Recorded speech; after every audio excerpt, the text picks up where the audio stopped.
Education is the most powerful weapon which you can use to change the world. I am Aditi PM of Class 8A, and here we have Dr. R. Kishore Kumar to brief us upon the changing dynamics of education. I'm here to ask few questions upon the topic changing dynamics of education. Hello, sir. And the first question I would like to ask you is about what is the foremost challenges faced by the children in the current generation in schooling? Aditi, I understand your question is related to what are the challenges today generation students are facing in the art of schooling. Schooling is always a challenge because when it comes to children, when it comes to students, the very word schooling is a very challenging one. But they should understand, it is without school and school life, life is not fulfilling.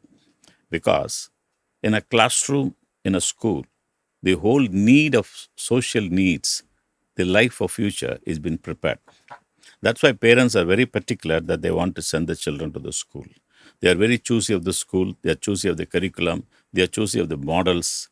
But when it comes to children, Monday to Friday, they get tensed. Oh, should I go to school? But it is the duty of the responsibility of the school is to change this idea among children. The school should make children very positive about the very art of schooling. See, the school is today's epitome of getting into life. That they should understand. And if the schools are going to cage you into a classroom and tell you, no, you have to do this, you have to do that, then children get frustrated. But when the school takes you into the classroom to educate you in a very different way and make you understand that the very purpose of education is to prepare you as a great personality or to make you a very knowledgeable person, a leader in you, to identify what is the strength in you. See, to my knowledge, all the children are equally the same. But what makes the change in them or differentiate in them is how they look at education. It's not that education looking at them, it is how they look at the educational process. That's why, see, for example, you would have understood in kindergarten classes, in Montessori classes, the very simple concept of education is made, the joyful education. The child is made to be very joyful. When it comes to lower classes, the foundation of education or the foundation of values, habits are generally getting into it. Then when you grow from the lower primary to the upper primary, your education is so different. Now, your question is what are the challenges? The challenges from your point of view, I think it must be different. Mummy wants you to study this much. Daddy wants you to study this much. Teachers are empowering and saying, no, no, you have to do this, you have to do that. There's a pressure among children. That's called the peer pressure. No, benchmates. No, he writes better, she writes better. Why I am not able to do that? What is that I could do? So these are all the pressure that counts into this. Now, you should understand there's a saying called multiple intelligences. I can't be a cricketer. Please understand. I can't be somebody like A.R. Rahman. I have my own talent. I have my own uniqueness. My quotient of multiple intelligence are different. This is what every school should teach the children. The quotient of multiple intelligence is different. There are 9 intelligences in us. Please understand. Now, it is the duty of a responsible school to identify what is that this child is made of or what is that the power the child has. Before that, the mother and father sees the child every day, but they're not able to understand the power of each of the children. I always tell the parent, look at the child's eyes. The child is made for something. And without pushing in their aspiration into the child, the parent should identify what is their aspiration, what is their power. And if any parent and every parent could do this, there is no fear in any of the child or there's no challenges at all. The child can come happily into the school, learn the lesson the way the child feels and the liberty. And see, the perception of education is totally different from every point of view. You look at education so differently. For you, science is like memorizing something, or science is giving you a new pathway. Like this, every subject, for example, social science, maybe some people call it a very dry subject, but I think I tell you, it's a very enjoyable. It talks about our earlier life, our ancestral life, our society around us, the world around us is nothing but social science. Now, if a child really understands from a young age, I go to school because I want to be somebody. And that somebody is what important. That somebody is what being identified in a good school, in a good classroom. I don't think there's any other challenge. You have to be a good player in the football field. You have to be a good player in the lab. You have to be a good listener, attentive listener in the classroom. And it is the responsibility of a good school to teach you when you're in a classroom, this is your need. And when you're in the lab, when you're in the library, these are the needs. When you're in the corridor, this is your need. Because every aspect of the schooling gives you a different sense of quality education. If that is practice, so many children don't go to the library.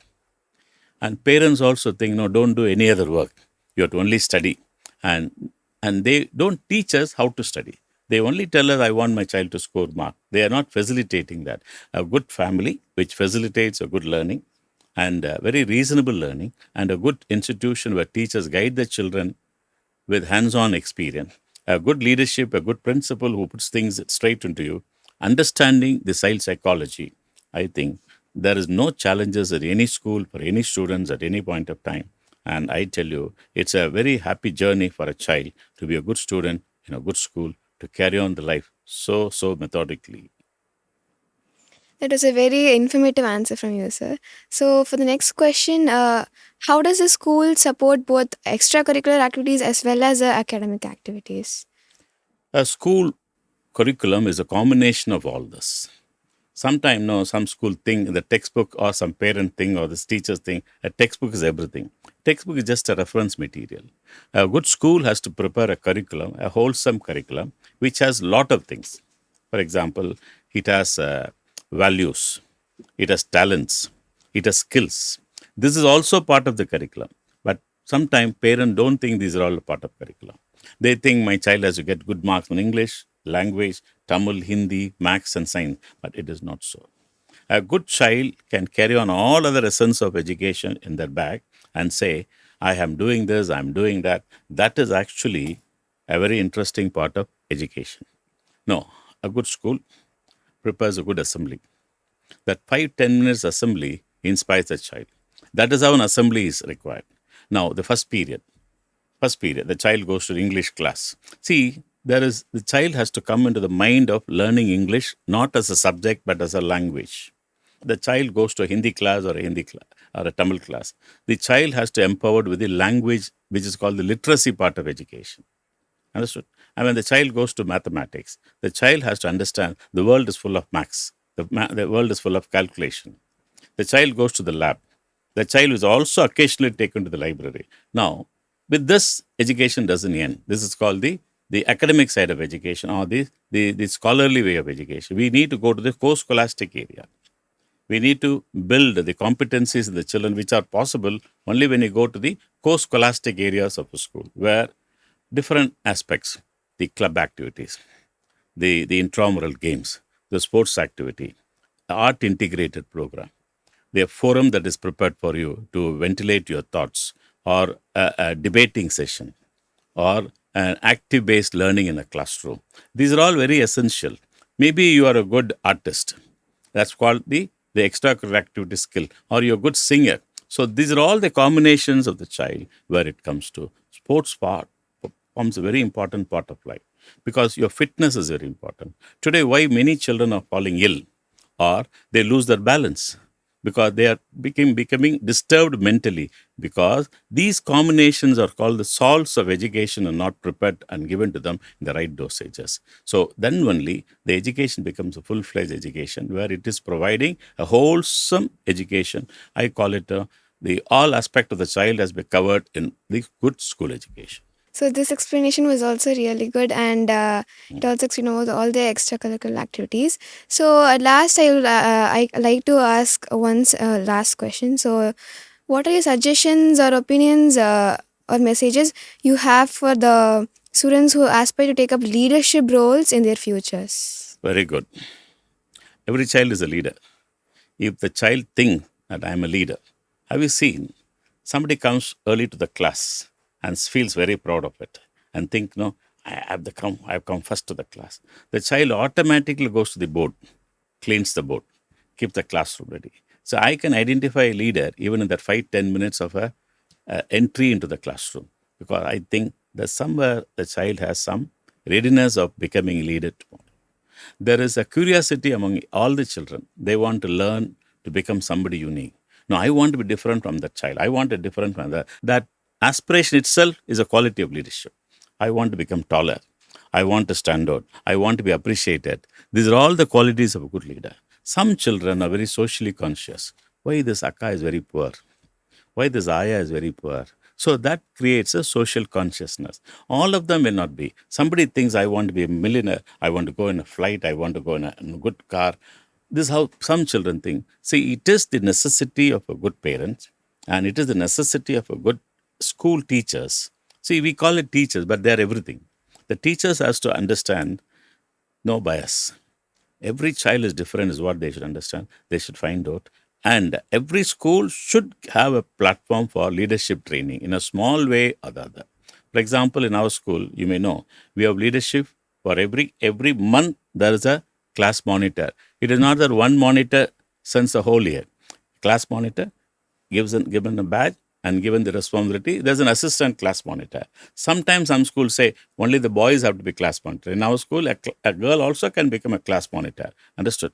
Now, this is where we have a student council even in primary classes.